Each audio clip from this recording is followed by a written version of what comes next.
Si os parece, comenzamos la concentración.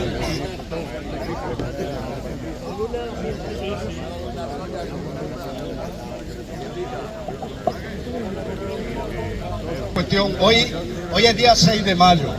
Era el día fijado por todos los movimientos pensionistas del Estado español que están unidos en unidad de acción. Se fijó para el día de hoy una movilización conjunta pero descentralizada, cada uno en su lugar, pero con un cartel conjunto, un manifiesto conjunto y un objetivo también conjunto. El objetivo, lo voy a pasar ahora a leer, es que pretendemos recordarle al gobierno que en materia de pensiones hay cosas pendientes, recordarle al gobierno que hay reformas todavía que acometer y recordarle también que algunas cuestiones de las que están aprobadas no se han cumplido, y recordarle que algunas cuestiones de las que sí están aprobadas y están cumpliendo perjudican seriamente al sistema público de pensiones. Entonces, esta carta que vamos a pasar a leer va dirigida a la ministra de Seguridad Social, Elma Seix. Se le va a entregar en todas las concentraciones, en las delegaciones de gobierno, en las localidades donde existe la delegación del gobierno, en todas las comunidades autónomas. Aquí en Andalucía se va a entregar en Sevilla esta carta, se le va a entregar esta carta para hacérsela llegar a la ministra de Inclusión, Seguridad Social y Migraciones. Se llama Elma Seix. Paso a leer la carta y luego, si queréis, pues debatimos sobre estas cuestiones y lo que motiva esta movilización, que no va a ser la única, pero es un inicio de recordar que todavía hay cosas pendientes, que hay mejoras pendientes y que hay cuestiones que no se deben de hacer para debilitar el sistema público de pensiones. Paso a leerlo. 6 de mayo de 2024. Señora ministra, con el presente escrito, las asociaciones y movimientos de pensionistas de diferentes pueblos y comunidades del Estado abajo firmantes, nos dirigimos a usted para hacerle llegar nuestra preocupación, porque las reivindicaciones básicas por las que nos estamos movilizando desde hace más de 6 años siguen pendientes de solución. Primero, las personas pensionistas seguimos comprobando que debido a la insuficiencia de las pensiones públicas, nuestras condiciones de vida se están deteriorando y sufrimos especialmente las consecuencias de la privatización de los servicios públicos como sanidad, residencia y el encarecimiento de dichos servicios. Segundo, los efectos en nuestras vidas del incremento de los costes de productos y servicios básicos hacen que cada vez más personas mayores no puedan acceder a una alimentación sana, una vivienda confortable y unos ingresos por encima del umbral de la pobreza. Tercero, las decisiones adoptadas para mejorar las pensiones mínimas son insuficientes. Después de más de 6 años de exigir una pensión mínima de 1.080 euros, seguimos esperando que el gobierno cumpla con su obligación de que las pensiones públicas sean dignas y suficientes. Cuarto, la pobreza e insuficiencia de las pensiones tienen cara de mujer y se siguen sin adoptar medidas eficaces para erradicar la brecha de género en salarios y pensiones y mejorar sustancialmente la pensión de viudedad. La ampliación a 27 años del cómputo de cotizaciones para el cálculo de la pensión agrava la brecha de género porque penaliza las carreras profesionales más cortas, que mayoritariamente son de mujeres. Quinto, la tasa de reemplazo de las pensiones sigue disminuyendo debido a los recortes que se introdujeron en la reforma de 2011, como retraso de la edad de jubilación a los 67 años y prolongación del periodo de cálculo de las pensiones desde los 15 hasta los 25 años. Y se mantienen en la reforma de 2021. Eso está ocasionando que se reduzcan las pensiones. Es un hecho constatable y no podemos esperar un día más sin derogar esos recortes que las ocasionan.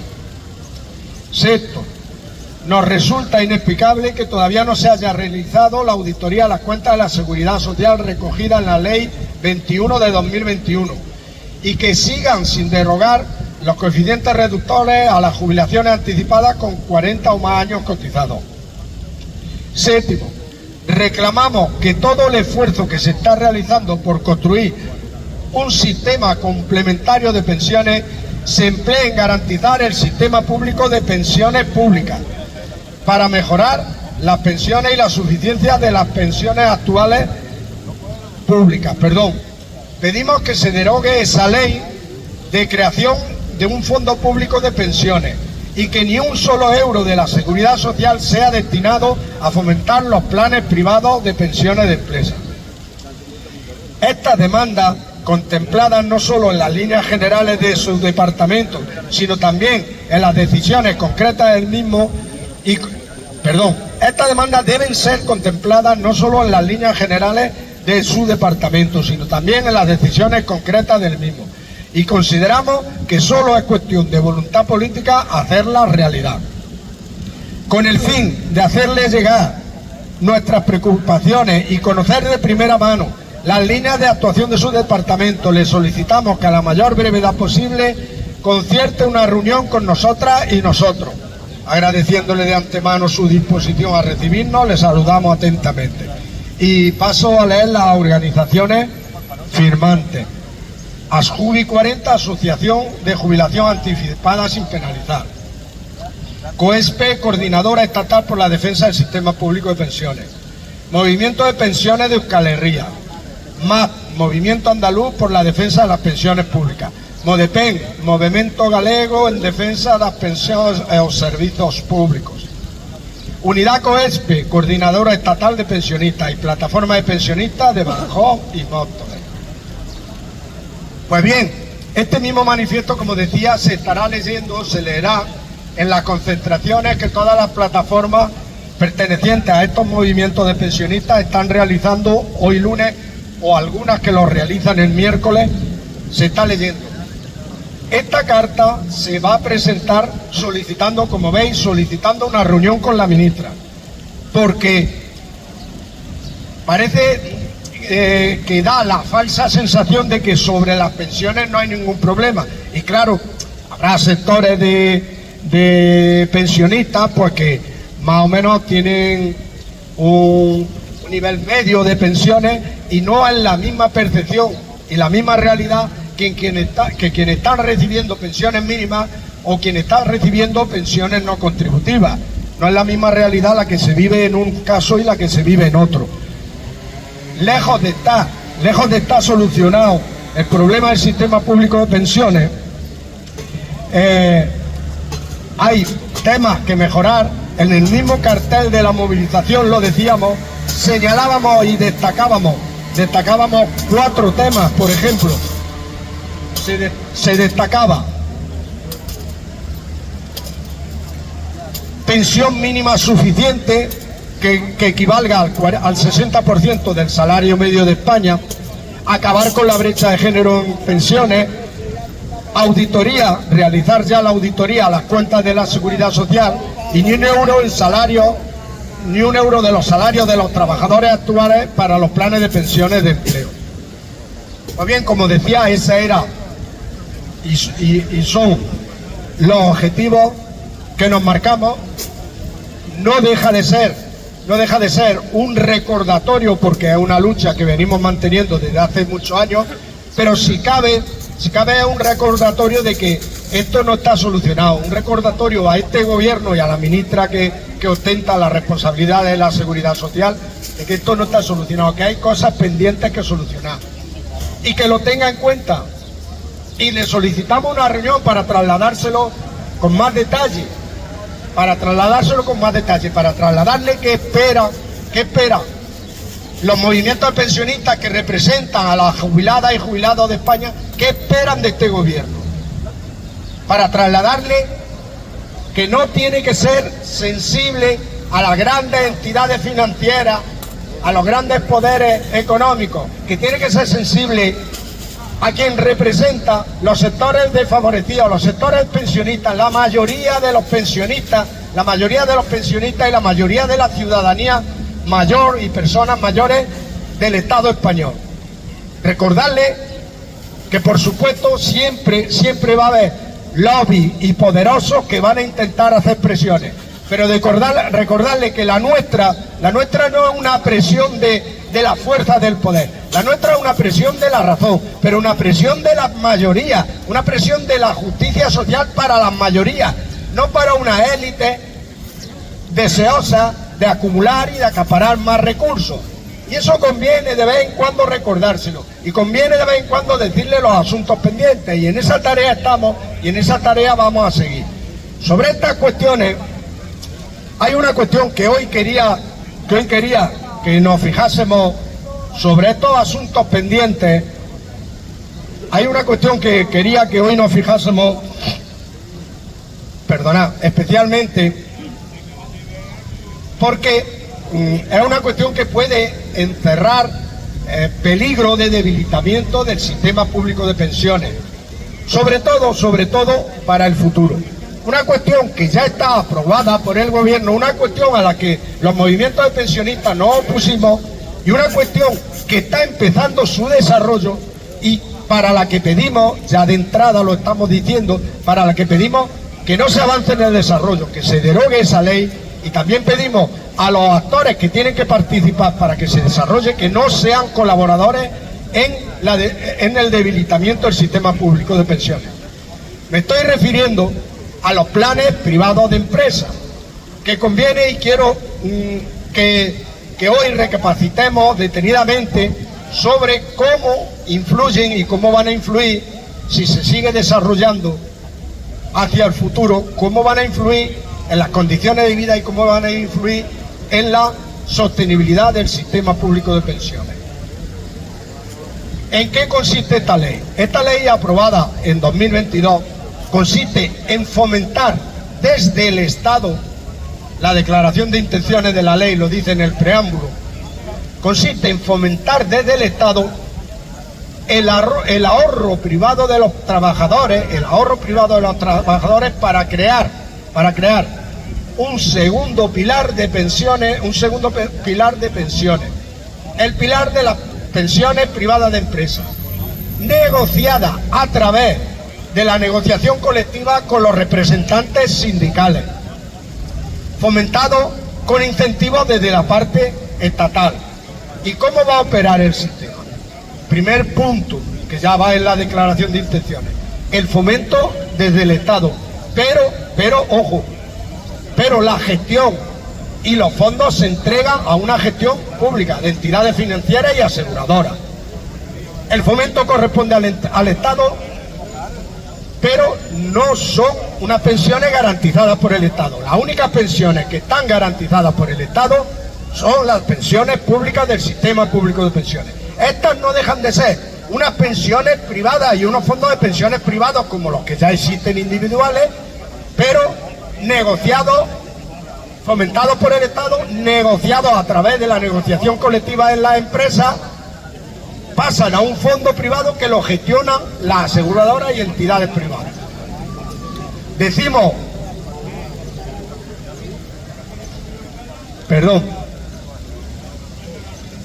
que ¿cómo operaría? Primero, desde que salió la ley en 2022, ya se han dado pasos por parte del gobierno para ir desarrollando la ley e ir poniendo en marcha ese gran fondo de pensiones, un gran fondo de pensiones que acoge a todos los planes de pensiones que se hagan en las empresas. Se creó una entidad gestora, una comisión de control, que es el único control que va a tener esta TAS, una comisión de control. Y se entregó la gestión, se hizo la licitación para entregar la gestión a las entidades que quisieron acudir. Ya está entregada la gestión a 5 aseguradoras: Caser, Vidacaixa, BBVA, Santander y Ibercaja.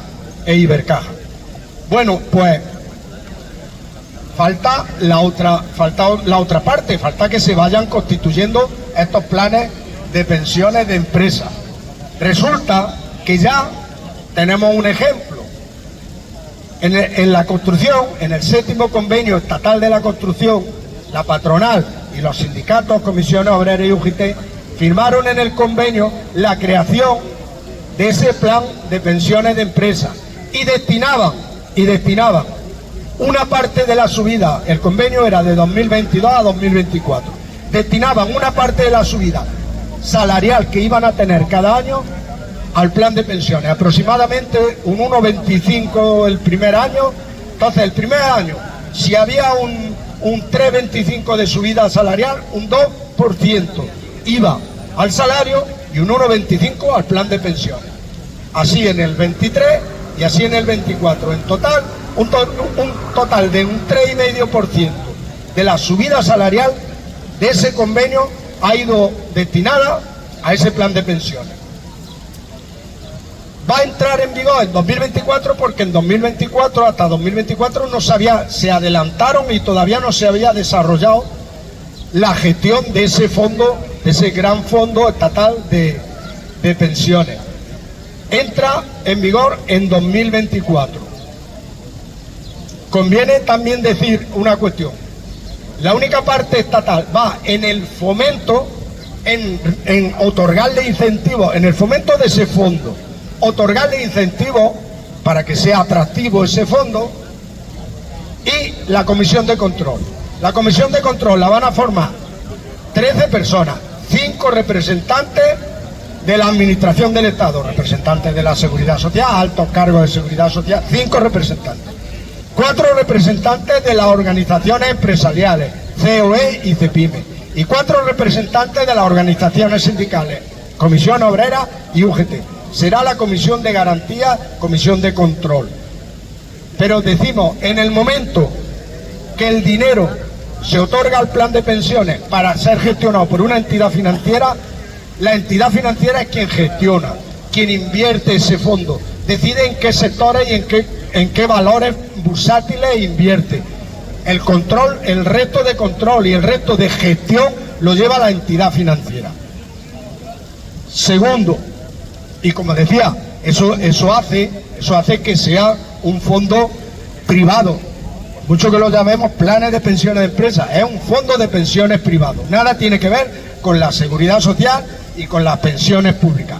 El Estado no tiene el control ni tiene la responsabilidad de garantizar esos fondos, En caso de quiebra, el Estado no tiene la responsabilidad de garantizar esos fondos. La seguridad social sí, porque es el Estado mismo. Bueno, ¿cómo operan? ¿Cómo operan esos fondos? En esos fondos hay 4 agentes implicados. Y vamos a ver cómo le afecta a cada uno de los agentes. Los trabajadores, las empresas, el Estado y las entidades financieras gestoras de esos fondos. A los trabajadores, ¿cómo le va a afectar? Pues fijaros por qué había mencionado yo el ejemplo. Primero, porque es el primer convenio estatal que se ha firmado. Ojo, con una capacidad de afectar, ese convenio estatal afecta a 1.300.000 trabajadoras y trabajadores en el Estado, Es el primer convenio al que le va a afectar y que se va a hacer el primer plan de pensiones al amparo de esta nueva ley del fomento de los planes de pensiones de empresas. ¿Cómo afecta a los trabajadores? Pues bien, como he dicho antes, una parte de su subida salarial se destina directamente al plan de pensiones. Entonces la empresa, ese 1%, 1,25% o lo que se negocie, vamos a tratar esto como un supuesto que se puede dar en otras empresas de otro modo distinto. Esa parte la pasa directamente a la entidad financiera. Por lo tanto, ese 1% no forma parte de la masa de salario de ese trabajador. Por intentar hacerlo un poco más con cifras. Imaginaros un bruto, cifra de brocha gorda, un bruto mensual de un trabajador de 1.500 euros. Un 1 o un 1,5% de esos 1.500 euros supone 15 o 20 euros todos los meses, 15 o 20 euros todos los meses destinado al plan de pensiones. Eso aparte se destina al plan de pensiones, se pasa a la entidad financiera. El otro 2% que se ha subido en el convenio, si forma parte de su masa salarial, entonces es 500 euros por el 2%, 30 euros, su masa salarial para el año siguiente son 1.530 euros mensuales. Ya decía, los otros 15 o 20 o los que suponga, no. Por lo tanto, ¿cómo le afecta al trabajador?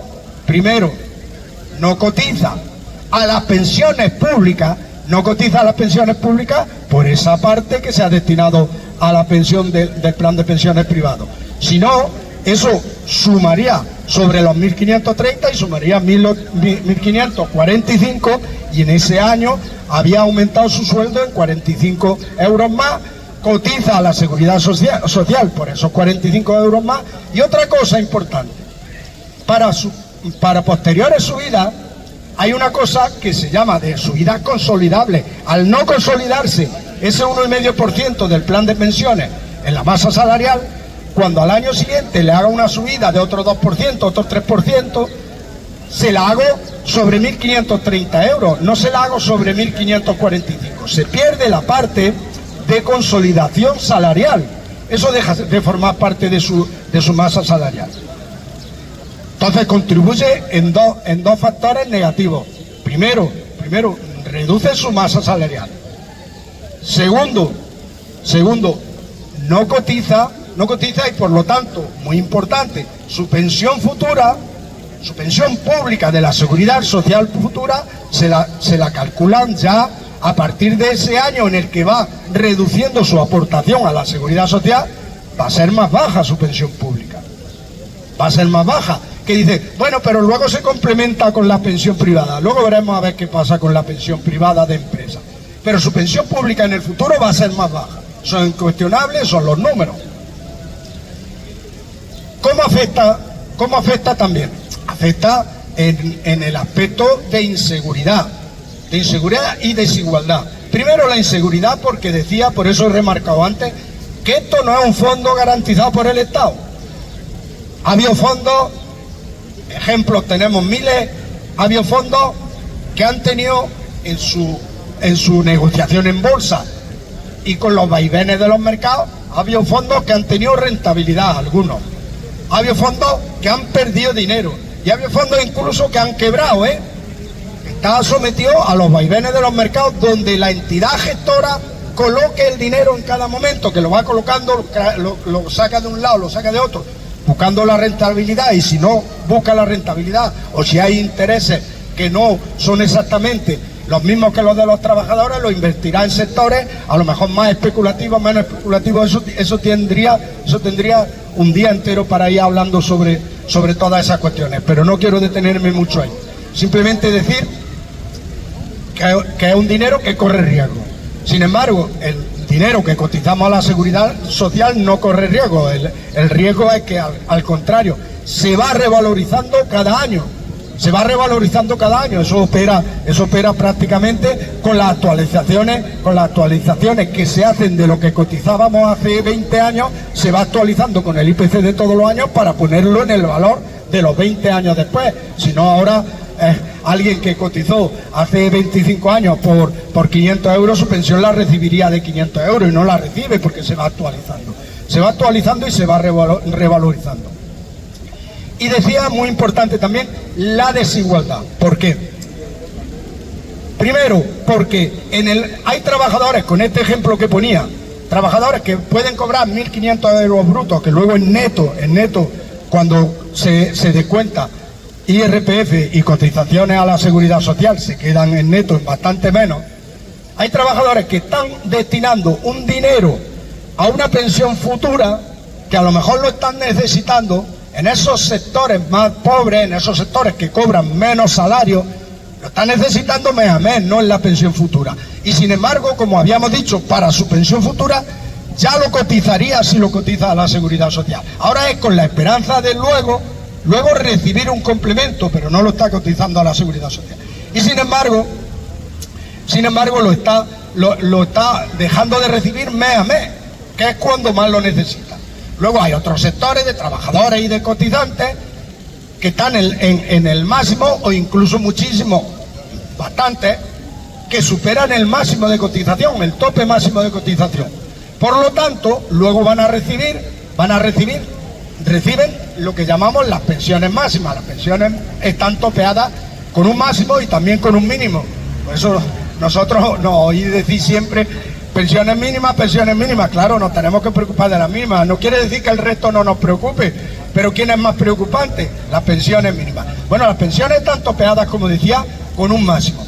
Hay trabajadores que no reciben más por ese tope, sino recibirían más. A ese sector de trabajadores les conviene estos planes de pensiones, porque esa parte sí va destinada a ese plan de pensiones de empresa, y luego cuando reciba el complemento, pues ya puede como saltarse el tope que tiene de pensión de la Seguridad Social, porque de la Seguridad Social va a seguir recibiendo el tope, la pensión máxima, y sin embargo su complemento supera la pensión máxima. Pero esos sectores representan menos parte del sector de pensionistas. Por eso decía que abre también intereses opuestos y que como siempre de desigualdad, y que como siempre los más perjudicados pues son los que menos cobran. Así operan los trabajadores. Por lo tanto, no entiendo el atractivo de ese negocio para los trabajadores. ¿Cómo operan? Había dicho que había 4 agentes. ¿Cómo opera eso en las empresas? Para la empresa han establecido una serie de incentivos para que las empresas quieran constituir estos planes de pensiones. Primer incentivo, a la contra de lo que explicaba antes de la consolidación del salario, esa parte la empresa la destina al fondo de pensiones, no forma parte de la masa salarial del trabajador. Por lo tanto, en posteriores subidas, eso tiene mucha importancia cuando hablamos, si hablamos de este año, para el año siguiente, la importancia, la gente dice, bueno, es una importancia mínima. Cuando hablamos de 10 años de carrera profesional, 15 años de carrera profesional, estamos hablando de cuantías importantes. Pues esa parte no la consolida la empresa en la masa salarial del trabajador, y ya tiene menos masa salarial, en posteriores subidas tiene que subir menos esa parte. Sube el porcentaje que le corresponde a esa parte, lo sube menos. Aquí hablando sin números, a lo mejor me estoy liando, estoy llevando a algún lío, pero bueno, voy a continuar explicando. Primer incentivo. Segundo incentivo, es que le concede unos incentivos por ley. Le concede la posibilidad de contarse en su aportación a la Seguridad Social hasta un máximo de 162 euros por mes por trabajador. Ese máximo va en función de la cantidad que se destine al fondo de pensiones privado de empresa. Pudiendo alcanzar 162 euros mes, pudiendo alcanzar, no sé si eran 1.600, 1.700 euros de desgravación anuales de desgravación en la cotización de la empresa a la Seguridad Social. Tercera parte, también en cotización a la Seguridad Social. La cantidad que se destina al plan de pensiones, como no forma parte de la masa salarial del trabajador, la parte que tiene que cotizar la empresa, por eso en contingencias comunes el 23,6% que tendría que cotizar en contingencias comunes ya no lo cotiza, solo destina la cantidad exacta al plan de pensiones de empresa. Por eso no es de extrañar que las empresas en las negociaciones de los convenios colectivos tienen mucho interés en que se negocien los planes privados de empresas. Aparte de un interés ideológico que pueden tener muchas empresas, un interés ideológico en que las pensiones públicas sean cada vez más débiles y el resto de pensión dependa del mercado, dependa de las entidades financieras. Aparte de ese interés ideológico, es que hay un interés económico con números que sale, y si alguna vez creemos conveniente podemos hacer una charla en un lugar cerrado con una pizarra y con números, y lo vemos, la importancia de los fondos.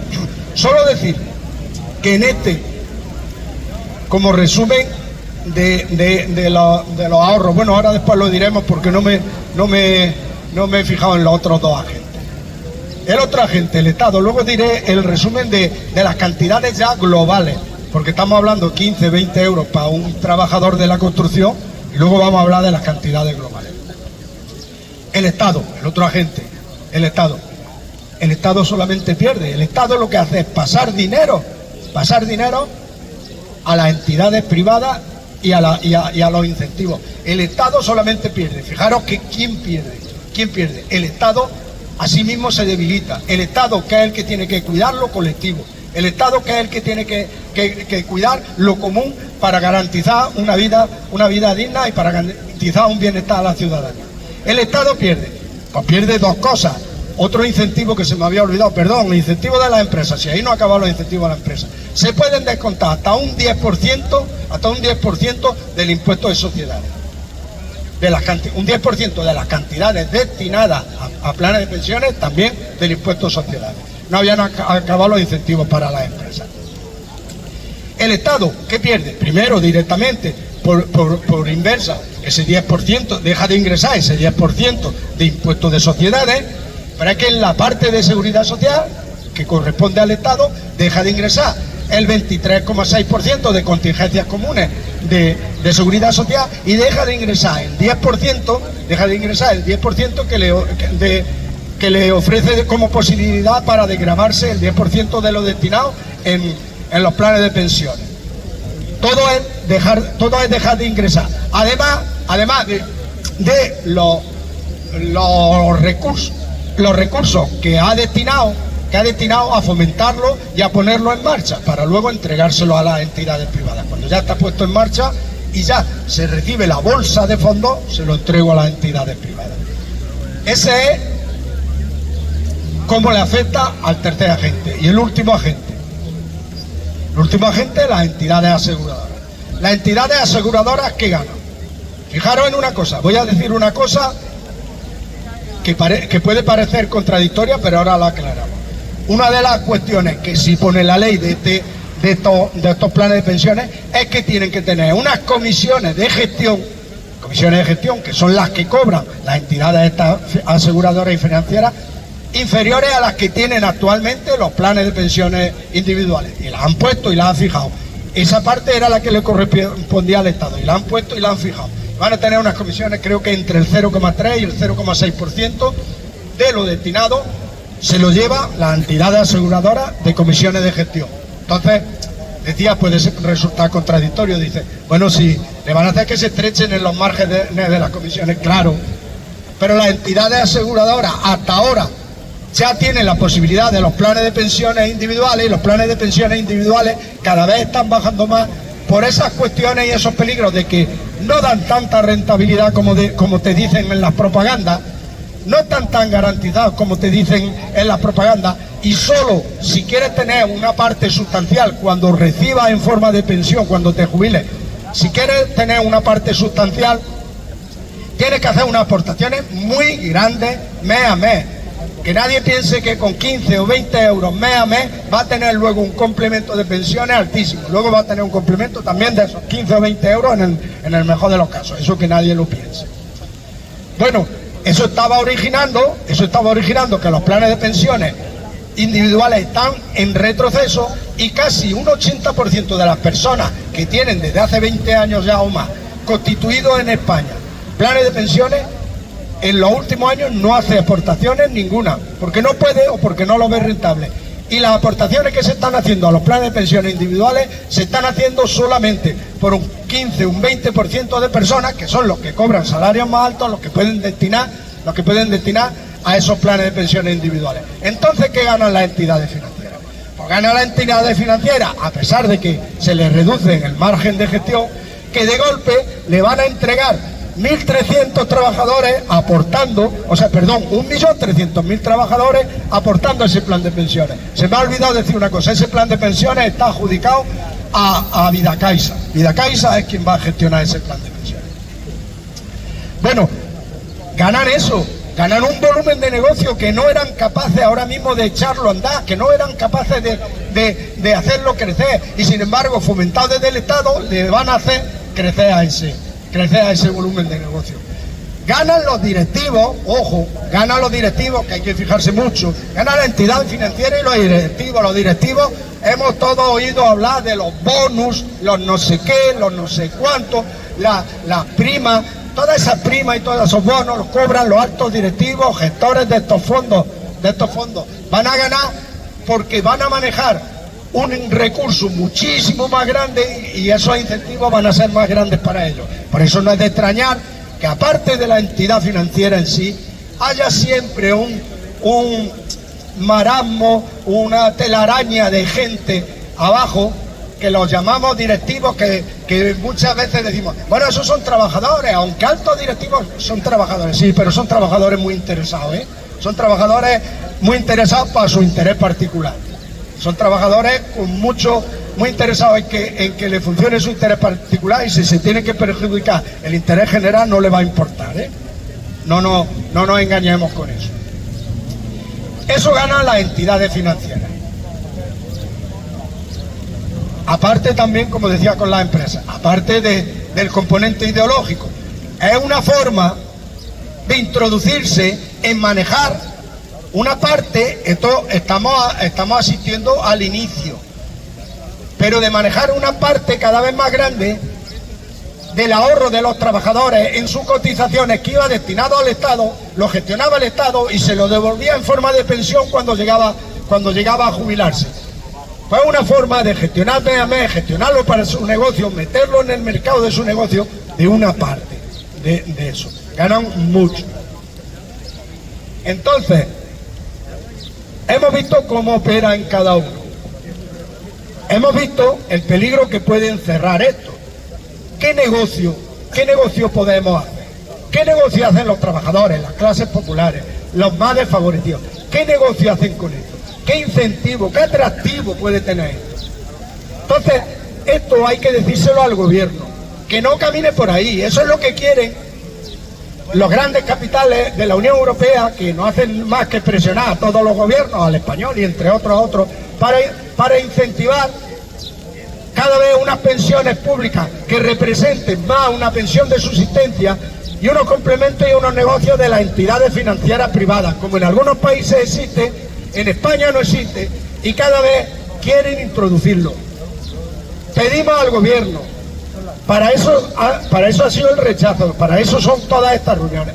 Pedimos al gobierno que no avance en este incentivo que solo beneficia, como siempre, a unos pocos, que solo va a hacer acaparar recursos a unos pocos y va a perjudicar a la mayoría y va a debilitar el sistema público de pensiones y puede crear problemas futuros. Segundo, hay que fijarse también en los agentes sociales. Estos planes de pensiones, el gobierno ya ha dado su paso para fomentarlos, pero hace falta un segundo agente, y es que en los convenios colectivos se vayan negociando por parte de los representantes de los trabajadores, se vayan negociando esos planes de pensiones. Si no se negocian los planes de pensiones, no se ponen en marcha. A las centrales sindicales, especialmente a las mayoritarias, que son las que están en esta comisión gestora, Comisión Obrera y UGT, las que han negociado, por ejemplo, ahora el convenio de la construcción. A las centrales sindicales conviene decirle y conviene pedirle: ¿qué negocio están haciendo los trabajadores actuales a los que tú representas? ¿Qué negocio están haciendo con ese plan de pensiones? ¿Qué atractivo tiene para tus trabajadores? Vamos a discutirlo. Si tiene algún atractivo, que lo digan, que se lo expliquen a los trabajadores, que nos lo expliquen a los pensionistas, que lo expliquen a toda la ciudadanía, que expliquen el atractivo. Y si no tienen un atractivo, lo que hay que pedirle es que no negocien ni un solo convenio con planes de pensiones de empresas, que no sean colaboradores para que se debilite el sistema público de pensiones. Esto a quien más va a perjudicar, que lo sepamos, es a los trabajadores actuales, los trabajadores, o sea, los pensionistas, que ya son pensionistas actuales, no le va a perjudicar. Hemos explicado todo el proceso de cómo tienen que aportar, cómo van a recibir luego su pensión futura. Esto va a perjudicar a los trabajadores actuales, especialmente a los trabajadores que reciben unos salarios más bajos, especialmente a los trabajadores que están en empresas más pequeñas, más débiles, que la empresa no tiene menos margen de beneficio, que la empresa no destina mucho dinero por ejemplo, a aportar de su parte, la empresa de su parte, no la parte del trabajador, a ese plan de pensiones. No como en este convenio, que este convenio, fijaros el negocio, es que una parte de la subida se va al plan de pensiones. No es que la empresa hace una aportación, es que una parte de la subida del trabajador se va al plan de pensiones. Para las centrales sindicales cabe pedirle que no sean colaboradores en el debilitamiento. Están perjudicando a sus representados. Y a los trabajadores actuales que espabilen, que se enteren y que sepan la repercusión que puede tener en sus pensiones futuras, y que le exijan a sus dirigentes sindicales, que le exijan que no se firmen en los convenios ningún plan privado de empresa, por las repercusiones negativas que puede tener en sus salarios actuales, pero en sus pensiones futuras. Yo creo que esa es la conclusión, y si alguien cree lo contrario, que lo discuta, que lo explique, que nos convenza y le daremos la razón. Pero si alguien cree lo contrario, que lo diga. Bueno, sobre esto yo creo que ya me extendió mucho. Como decía, tal vez es conveniente que un día organicemos en una charla en una sala, explicamos más detalles sobre esto, sobre todo de la parte de las cifras que al final arrojan luz. Se me había olvidado decir dos cuestiones. Como ejemplo, la que había reservado para el final de los montantes solamente de este plan de pensiones y en los 3 años de vigencia que va a tener en el convenio del plan de la construcción. Pero también un ejemplo, como decía, de cómo operan las pensiones complementarias, que lo llaman. Una pensión del sistema público de pensiones en un estado, una pensión como de suficiencia, perdón, no me sale ahora la palabra, y complementar con los planes de pensiones privados de empresa, o incluso con el plan individual del trabajador que lo quiera constituir libremente. Fijaros un ejemplo: en Estados Unidos, los activos que hay ahora mismo, Estados Unidos lleva un desarrollo amplísimo de estos planes de pensiones de empresa. Además, algunos habréis tenido ocasión de escuchar en empresas que ha habido gente que cuando se jubila recibe de su empresa pues casi el 50% de lo que es su pensión. Del Estado recibe nada más que el otro 50 o menos. Pero los que han estado en empresas grandes, potentes, con salarios grandes, el reto, decía, cómo operan. De los activos que hay ahora mismo, propiedad de los planes de pensiones de empresas en Estados Unidos, el 50% de los trabajadores que aportan a esos activos, el 50% más pobre, solo tiene en propiedad el 3% de esos fondos. Un 50% de trabajadores solo tienen en propiedad el 3% de los fondos. Un 40% de trabajadores de renta intermedia tienen en propiedad el 43% de los fondos. Fijaros, en esta renta intermedia la cuestión se equilibra. Hay un 40% de trabajadores y tienen prácticamente la misma parte del conjunto de los fondos. Y nos dejamos el 10%, nos quedaba, son 50-40, el 10% más rico tiene en propiedad el 50% de los fondos. Eso lo tiene que pensar el Estado, lo tiene que pensar el gobierno, y lo tiene que pensar, como hemos dicho, las centrales sindicales. ¿Cómo opera esto para sus representados? Y lo tienen que pensar los trabajadores, que no se desentiendan. Los trabajadores actuales no se tienen que desentender de esto. Tiene mucha repercusión y va a tener repercusión en sus pensiones futuras. Y los pensionistas vamos a luchar por esto, por solidaridad, y también porque no se debilite el sistema público de pensiones. Pero que no se nos olvide, los más afectados son los trabajadores actuales. Y tenemos que luchar todos porque esto no se implante, porque esto no se desarrolle. Y decía, el montante de esto, pues se ha hecho con números, estudiando las escalas salariales, de todas las escalas salariales. Lo han hecho varios economistas, lo puedo citar, pero no lo conocemos. Uno se llama Xavier Pérez Dávila, economista, y es un compañero pensionista como nosotros de MODEPEN, del Movimiento Pensiones Gallego. Y otra es Miren Chezarreta, que es catedrática de la Universidad de Barcelona y estudiosa del sistema público de pensiones. Entre los dos han hecho un estudio y las conclusiones, me paso a las conclusiones por no extenderme más. ¿Cómo va a afectar este convenio de la construcción en estos 3 años nada más? Ganan las entidades financieras se van a destinar a lo largo de los 3 años hasta casi 400 millones de euros. Van a recoger directamente 400 millones de euros para gestionarlo en los 3 años de vigencia. El Estado va a perder En impuestos y en cotización a la seguridad social, pérdida de 90 millones de euros, supone este convenio. Y a las entidades financieras le va a suponer, calcula, 100 millones de euros en la rentabilidad, dependiendo de lo que la rentabilidad sea. Eso sí que es volátil, pueden incluso perder el fondo, eso sí que es volátil. Ese es el comportamiento y esa es la repercusión que tiene y va a tener. Ya como decía, no me extiendo más y si queréis hablamos de esto. Sí. Ahora después hablaremos de 2 o 3 cuestiones que tenemos pendientes, pero dejo si queremos hablar sobre esto o sobre cualquier otro tema. ¿Alguien quiere decir algo? Déjale, Antonio.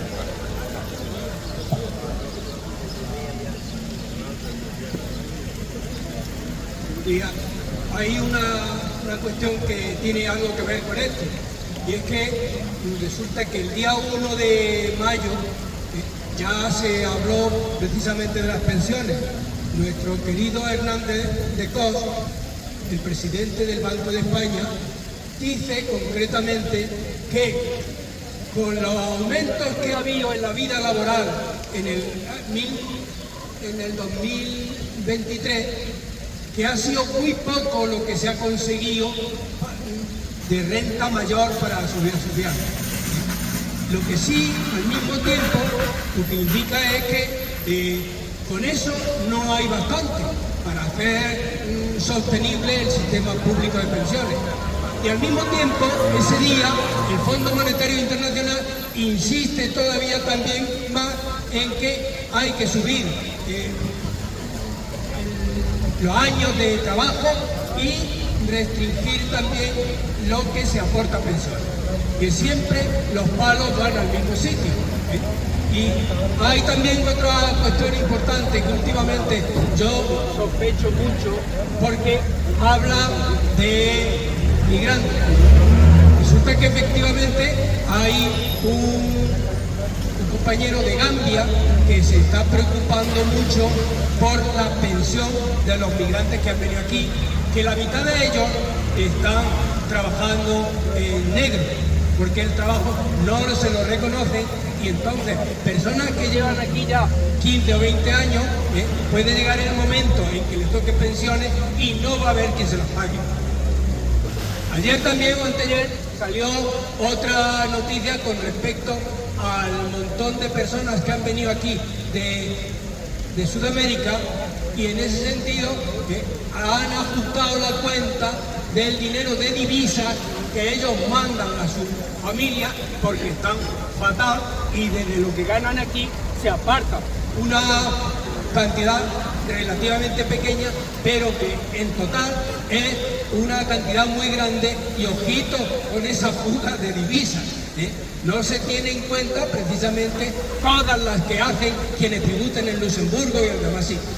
En fin, son una serie de cosas que tienen que ver con esto, y que siempre, como puede ocurrir perfectamente con esta fusión de los dos bancos, los dos grandes bancos, eso llegarán y juntarán sus sucursales y despedirán al personal un montón, y a eso lo pagaremos también en conjunto de la ciudadanía. ¿Alguien más? Bueno, quería decir 2 o 3 cosas. Primera, el otro día tuvimos una reunión de la plataforma en la defensa de la sanidad pública de la provincia de Jaén, en la que estamos integrados. Hay una convocatoria, va a haber una convocatoria el día 1 de junio, el 1 de junio, en toda Andalucía, una convocatoria de todos los sectores públicos, en defensa de todos los sectores públicos, de todo lo público, enseñanza, sanidad. Nosotros estábamos por la parte que nos corresponde de sanidad, pero es que además pensiones, dependencia, residencia de personas mayores, defensa de todos los sectores públicos, trabajadores de los sectores públicos, usuarios de los sectores públicos. Va a haber manifestaciones en las 8 capitales andaluzas el día 1 de junio. Se está preparando, decirlo, que estemos pendientes, iremos dando información de los preparativos y prepararemos para acudir todas las personas que podamos masivamente a Jaén a la manifestación cuando ya se organice. Otra cuestión era la firma. Sabéis que hemos estado recogiendo la firma de sanidad. En la reunión esta que tuvimos en Jaén, estuvimos hablando de cuándo se iban a entregar. Se van a entregar el día 24 de mayo, en la Delegación de Salud de Jaén. Acudiremos con las firmas que hemos recogido aquí, que se han recogido muchas. De todas formas, si alguien todavía no ha firmado, puede firmar, pero se está preparando. Estas firmas son un llamamiento al gobierno, como veía ahí en el enunciado, era un llamamiento al gobierno de la Junta de Andalucía y a la Consejería de Salud en concreto, para que se cumplieran los plazos de lista de espera, para que existiera la dotación de profesionales suficiente, lo que ponía en el enunciado. Pero se van a preparar una recogida de firmas como iniciativa legislativa popular. Para eso requiere de una autenticación de la firma, pero además requiere, para poder presentar esa iniciativa legislativa popular, me parece que se requieren 40 o 50.000 firmas en toda Andalucía para que se pueda discutir en el Parlamento andaluz esa iniciativa legislativa popular. Irá más o menos en el mismo sentido, que se cumplan los plazos de garantía en cuanto a consultas especialistas, intervenciones quirúrgicas y todo. Irá en ese sentido. Cuando se haga, porque se quiere darle más carácter legal, que no dependa solo de la voluntad del gobierno, sino que se discuta en el Parlamento, y si fuera posible una movilización conjunta que sensibilice y que hiciera posible, que dudamos porque con la mayoría absoluta que tiene el gobierno de Juan Manuel Moreno Bonilla y del PP, pues no sabemos si hicieran posible que saliese aprobado y se convirtiera en ley, que saliese aprobado en el Parlamento andalucía. De eso iremos informando, del desarrollo de eso. Como decimos, las firmas ya las vamos a recoger todas. Si alguien no ha firmado todavía, o falta y tiene en su casa algún folio a falta de completar, que lo traiga, que lo vamos a entregar el día 24 de mayo en la Delegación de Salud de Jaén. Y otra cuestión, que no tiene que ver con la firma, con los servicios públicos, pero sí tiene que ver con la catástrofe humanitaria que se está produciendo en Gaza, con el genocidio en Gaza. Se ha organizado por parte de la Plataforma en Defensa de Palestina de Linares un concierto y un acto de recitar poesía para este viernes día 10 a las 7 de la tarde. Será en los salones de Safa. Habrá actuaciones de flamenco, actuaciones de música pop e indie, habrá actuaciones de música rock, se recitarán poesía. Como decimos, es un acto de solidaridad con Palestina, solidaridad con el pueblo palestino. Tiene un precio simbólico de 5 euros, el precio es totalmente simbólico. Toda la cantidad que se recaude va a ir destinada a Palestina, a socorrer en la medida de lo posible. Sabemos que será una aportación muy pequeña, pero con muchas aportaciones en muchos sitios puede llegar a más. Todo lo que se recaude irá destinado a Gaza, a socorrer a las personas más necesitadas. Por eso tenemos entrada, Virgilia la está poniendo. Es de 7 a 10. Si alguien también de todas formas quiere colaborar, el viernes no va a poder estar, pero es una pequeña aportación de 5 euros, puede comprar la entrada, aunque luego no pueda acudir. Está colaborando con una causa noble y con una causa justa. Decirlo, tenemos las entradas, Virgilia las tiene y el que quiera se puede dirigir a ella y pedirla. Y si no queréis nada más, el próximo lunes nos vemos a las 11 de la mañana.